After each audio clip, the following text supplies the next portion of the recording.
Hey Team Beal, I'm Airman First Class Tommy Wilburn. In honor of Women's History Month, we are with the 9th Reconnaissance Wing Command Chief, Chief Master Sergeant Jessica Bender. We also have Master Sergeant Dorothy Martin and Technical Sergeant Capri Delvaux with us as well. So for our first question, whether you've been in for 5 years or 25 years, what changes have you seen that have positively affected women in the Air Force?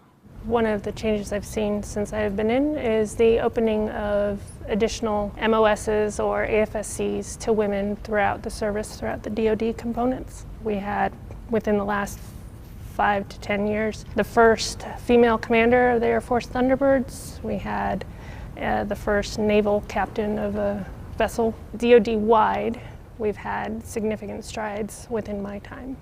I think it's the added benefits of the additional maternity leave that women are now allowed to take. I think this encourages some women to start having a family, and now they don't have to worry about balancing their career and a family at the same time. Well, definitely those things are super important. I think being able to show as women that we can do any career field, so opening up to combat positions has been a huge change, even as far back, like you said, 25 years, in the early 90s, opening up fighter pilot positions to women, which allows us to do those things, are fantastic. And I think, being able to balance that with the maternity leave is such a huge benefit to all of us, which really to me means that there's going to be more opportunity in the future.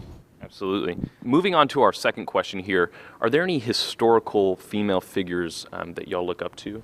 So historically, Rear Admiral Grace Hopper, she was one of the first computer scientists, and from the intelligence community specifically, she was a crypto person, so she advanced women in the STEM field during her time in the service. And on the non-military side, Miss Audrey Hepburn, so during her time, right, in addition to being an actress, during her time as a kid, she was a courier for the Dutch resistance during World War II. I'm gonna have to say Esther Blake, because without her, none of us would be here today. She kind of proved that women can be in the military and opened up the door for all women. And it gave the military leaders like a different perspective of what women can do and women's roles in the military. Yeah, those historical figures are fantastic, and they definitely paved the way and certainly made things possible, like our first female combatant commander, General Robinson, which is amazing to have that opportunity. And we have yet to have a first female Chief Master Sergeant of the Air Force, but I think because of those historical figures, those things are definitely coming. And certainly we have some fantastic enlisted female leaders anyway. We've got some MAJCOM command chiefs and plenty of wing command chiefs as well. So I think those historical figures, any one of them, whatever it was that they did, definitely helped pave the way for us to be able to be in these positions today. Absolutely. Chief Bender, recently it's been announced that we've added 30 enlisted pilots for the RQ-4 Global Hawk. How is this going to enhance our enlisted force? Well, this is actually a very exciting time for us. As many people know, the demand for ISR is continuing to grow. And in order to meet that demand, we have to have those pilots that can fly the RQ-4 to be able to get our ISR information. So unfortunately, I think on the officer side, we're actually in a bit of a shortage, which means that the enlisted can step up and take on that role. So it's definitely going to enhance our ability to continue that ISR demand. So it's really important, and I think that enlisted are capable of any job that we have out there in the Air Force. So this is a great time for them to showcase their abilities. And I think that when they do well, it's just going to open the door for them to even be able to run some additional weapon systems and basically just show our ability to do anything the Air Force asks us to do and be able to handle the mission.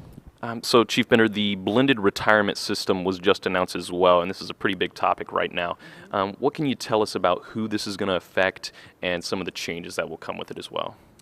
Well, the first thing I'll say about the blended retirement system is that the JKO website has a lot of great training right now, and every airman should get on there and take care of that, because it definitely gives them the basics and tells them how it's going to affect them and certainly who it's going to affect. So who it's going to affect is January of 18, basically this system will be implemented, and so anyone that has fewer than 12 years as of 31 December 2017 has an option to opt into this new blended retirement. Does anyone have any final thoughts on Women's History Month? I think that the Air Force and DoD are doing a great job to showcase the positive effects that women have had on, the Air Force and history in general. I think that we should also continue to highlight the efforts that women are making today and the great strides that we're taking to make our force equal and diverse. It just continues to lend to our diversity, and what makes the Air Force strong and what makes our nation strong is that we continue to celebrate that, whether it's, Black History Month or Asian Pacific Heritage Month, and certainly Women's History Month is right along with that. We are a very diverse force, and we're stronger and better because of it. If you have any questions you would like answered on future shows, be sure to send them to our Facebook, Twitter, or email. Thank you for tuning in to this special Women's History Month edition of Chiefs Corner.